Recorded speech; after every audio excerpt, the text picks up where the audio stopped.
I don't know if this is in the spirit of what we're talking about, but before Darwin, what would be classified as institutionalized atheism?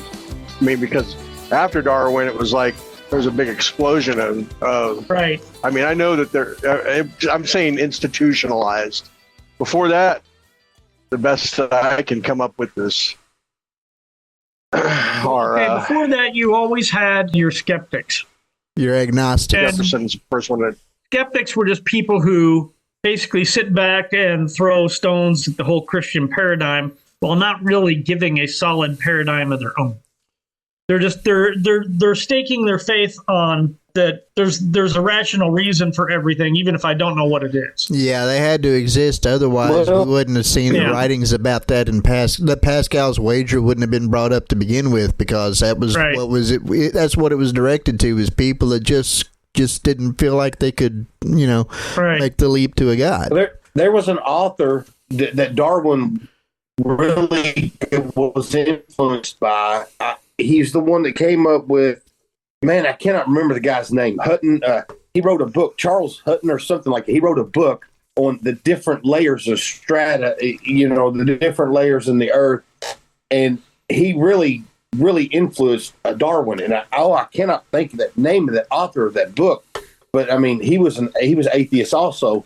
And he influenced, because when Darwin was on the Beagle, he actually had that book with him. And that was like the book he read the most. And I cannot for the life of me remember that guy's name. I was hoping one of y'all knew who I was talking about. It was James something. But he came up with like the different layers of the earth and what you would see in these layers. That Darwin actually, his theory was actually piggybacked on other thinkers. Yeah. He's the one who he took the thread and tied it through a bunch of loose ends that other people had been kind of kicking around and tied it on with a bow. And it really never worked to begin with. I mean, even if you go back to St. Augustine, 5th century, in one of his arguments against, I forget what the guy's name was, who was asking why anybody should believe the credibility of the scriptures. His remark was, he said, one might as well ask why we believe or trust in the writings of Hippocrates, because we have had such a handoff from Hippocrates to the people in the following generation, rewriting down to our own time, that it's unquestionable. And same way he was arguing with the Bible is that, ever since the first scriptures were penned, they were spread out, they were handed down, they were copied, and that's how we know what we're reading right now is the same as what they wrote back then. And he said, just like people wouldn't change the writings of Hippocrates, Christians even have a bigger reason not to change the scriptures. I think Terry's having a little bit of difficulty with holding the signal there right now. Oh, yep. Terry dropped off. It'll be back. iPhone 2 and there we go. We're having terrible internet problems right now. It's horrible. Am I the only one on here now with you, or the rest of them still here? Nope. We're here. We're all still here. You just got back in. You just got to swipe that finger off to the side again to the gallery view.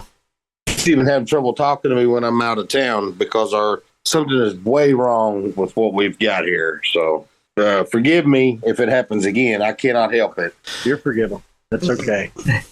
We're kind of in the forgiveness business. I wish I could remember that guy's name. If we're going to talk about design, we can talk about an argument from design from about 3 different directions. One, from a matter of gargantuan magnitude. In other words, we're dealing with how everything's put together right for us to survive in the cosmos.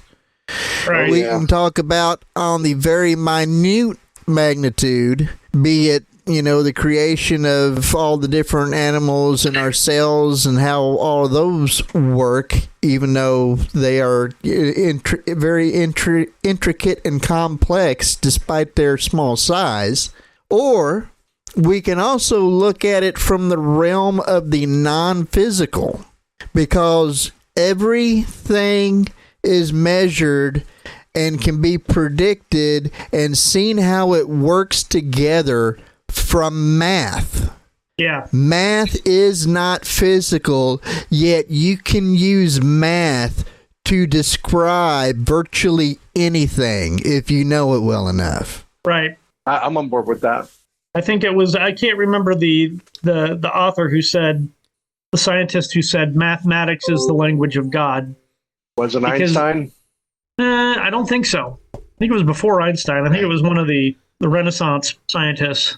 I want to say Newton, but I don't think it was Newton. Well, I mean, that would make sense to me. Why Pascal would be in part had so much of a theistic beliefs and everything that he had. Yeah, because he was a mathematician. Yeah, John Lennox is a modern day example. Yeah, but I mean, even Dawkins in his book, I mean, there's a famous quote that says, "The biological enterprise is the study of biological units that have the appearance of design, but really aren't." So he already agrees that there's an appearance and design in everything, in every living system. And he thinks the appearance of design is there by accident? Yep. Imagine that. That is holding on to your intellect so tight. I mean, the arguments become foolish in and of themselves. Yeah. But that's the nature of it. You become what I like to call intellectually debilitated. Yeah. You can't let that, you can't help but lean on your own understanding because you don't trust. Yep. But I find it fascinating that there's still such a concerted effort to build upon. That's why I brought up the question of the institutionalized atheism.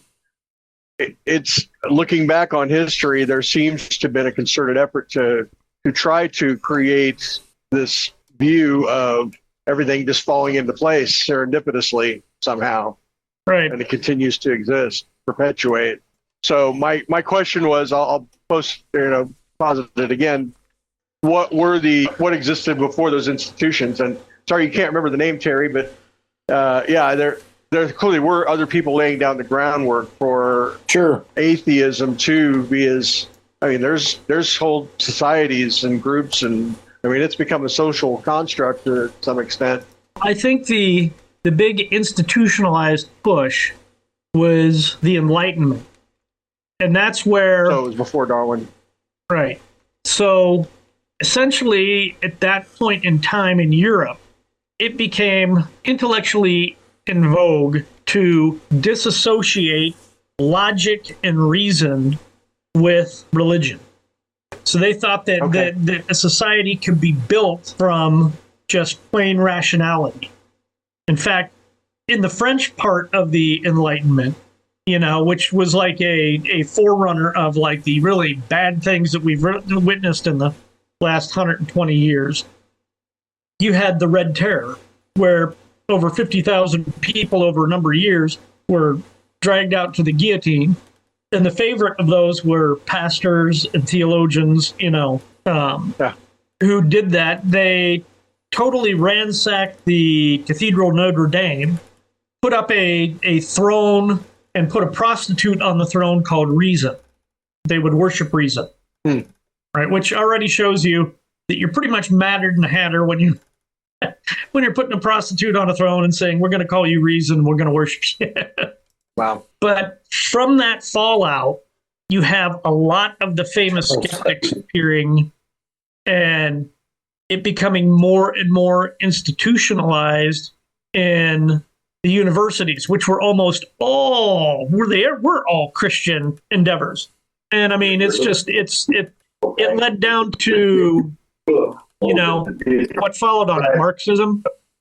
Marxism declared religion, an opiate of the masses and evil. Right. A lot of atheist thinkers began to think religion as a great evil. And a lot of the great lies that we hear repeated over and over and over, such as science and religion are at war. All right, that's a lie. That I think in one of the New Atheist books or whatever they said that the witch burnings and hunts and everything and the Inquisition killed over 9 million women. I don't think that's not. Yeah. even atheist historians of that time period say that maybe over a 100-year period, you're looking at about 35,000, which is not to say even a single death is tragic. But most of those deaths didn't even happen in like official venues of Inquisition or whatever. They happened out in superstitious town, witch hunts before magistrate and the central authority could get in there and calm everybody down. But again, then they, like I said, they wrote about, that science was going to basically bury religion, which would have been news to all the guys who actually invented the scientific process. Yeah, being that they started from religion. Yeah, it's, which one's the mother of the sciences? It's not theology, is it? Theology is the mother of the sciences, or I think so. I can't. Yeah, theology is the mother of the sciences. But that's the way it factually was. You had basically some sciences being practiced in almost every culture around the planet, but none of those cultures took it and codified it like Christianity did. All right, we set up a systematic way that you could study the natural world, and the reason is we thought we could learn about God from studying the natural world because that was his creation. Yeah, we expected everything put together in a manner that worked right, according to rules and guidelines. So if you was to look to see how it works, that's the whole point. If you don't think that things were put together by rules by some designer, then you'd expect to find anything and it not even be consistent. Right. Knowledge of the holy is understanding. Yep. Yeah, it really is our pursuit, to know God better. And to know God better is to know his creation better.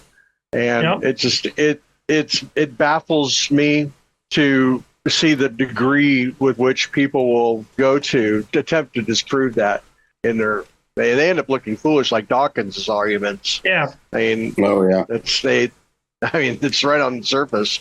And I'm like, how do you not see this, dude? How do you not see this? Yeah. Richard, come on, buddy. Actually, because he doesn't want to see it. He does, no, exactly. He does not want to see it.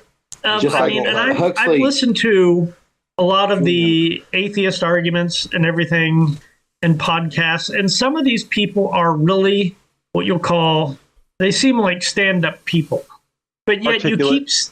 Articulate, knowledgeable, but yet you still see repeatedly the same arguments, the same mistakes, the same, I'm just going to skip on by this. And worst of all, they skip on by the whole burning worldview in their backyard because they keep trying to say, well, this is, atheism is just a non-belief in God. It doesn't affect anything else. Well, yeah, it does. You've just declared something about the cosmos, i.e. that it doesn't. Yeah, that's something that gets me right there. Atheism is more than just a non-belief. A non-belief in God was always properly defined as being agnostic. Yeah. Now, whenever you are no longer agnostic and you're more certain in your lack of the existence of God, that is when you're when you have an assertion that God does not exist. That's different than a non-belief in him. That was his name. And then the worst thing is, like I said, they refuse then to go back and define the cosmos. How did it get here? How do we get morals? How do we get this? How do we get that? How do we get, all these things? Like I said earlier, they got to believe in at least 4 different miracles in order to make their system work. Right. And they want to sweep that under the rug, and they want to. And you're not going to get them to confirm any miracles to begin with because they think everything can be explained by physics and matter and everything. Well, I think the worst thing is about atheism is that